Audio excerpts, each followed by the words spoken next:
talk about when you first meet a guy, when you're flirting, when you want to entice him and allure him and pull him in?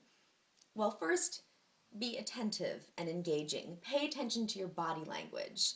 Being attentive through eye contact builds credibility and trust is one of the most important things for guys. But beyond looking at them and making eye contact, participate in the conversation. Conversation is a give and a take. I say something, you respond. You say something, I respond. I'm not being sarcastic. I mean, you have no idea how many people have no idea how rude they are by being either dominating or seeming like they're ignoring the conversation.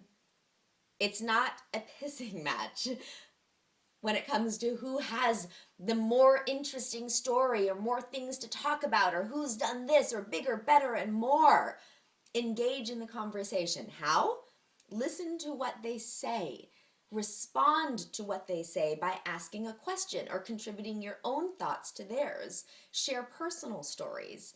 Don't listen to what they say all the while you have something that you really want to say and you can't wait until it's your turn to speak, and when they're done speaking you immediately say your thing. You don't even acknowledge what they were just talking about, and the problem is that you were distracted the entire time that they were talking because you really wanted to remember your point, and because of that you end up blurting out what you were thinking, and it's really rude and it's not engaging.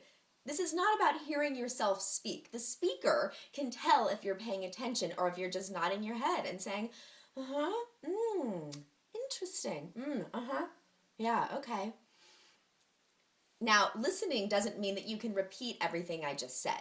Engaging means that you can listen, process the content, think about it, then contribute in the form of a statement, a question, a remark, or a similar scenario.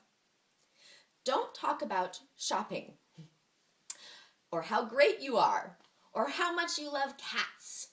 This is not the time to be shallow, superficial, or seem like the crazy cat lady. I'm sorry for people who love cats. I love dogs. But regardless, you don't want to be that crazy person.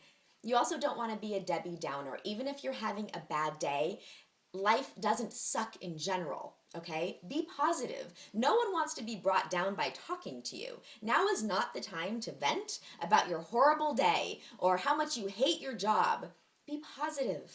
I'm not saying to fake it and be someone you're not, but be someone who other people want to talk to and talk to again.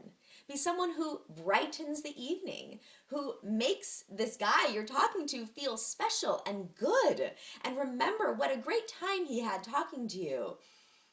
And then when he thinks about you, he smiles because of it. Don't be afraid to challenge him a little. Verbally sparring and being witty is actually kind of sexy if you can maintain your ground. And what you do is actually you always have a comeback. Not sarcastic, but just fun. Be effervescent, yet deep. Keep the topics light, but not superficial. Politics and religion might not be appropriate at this point in the first few minutes of conversation.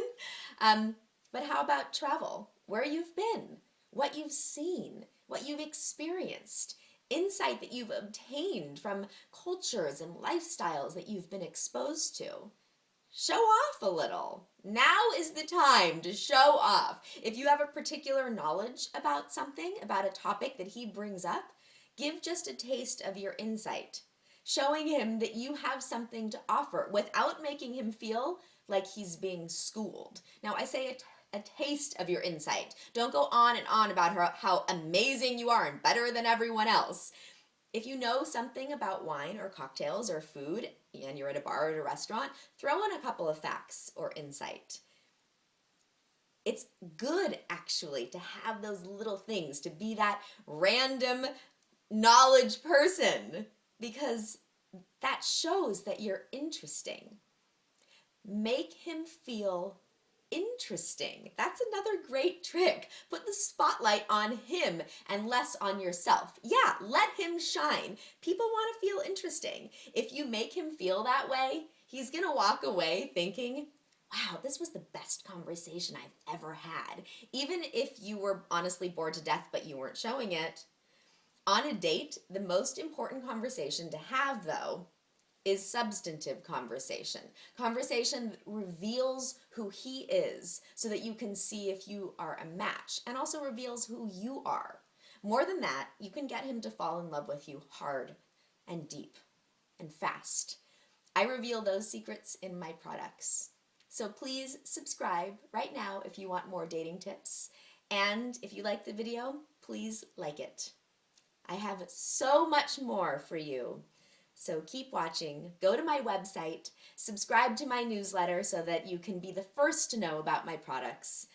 And pretty soon you are going to be that super engaging woman who wields power over men, just like I do. See you soon.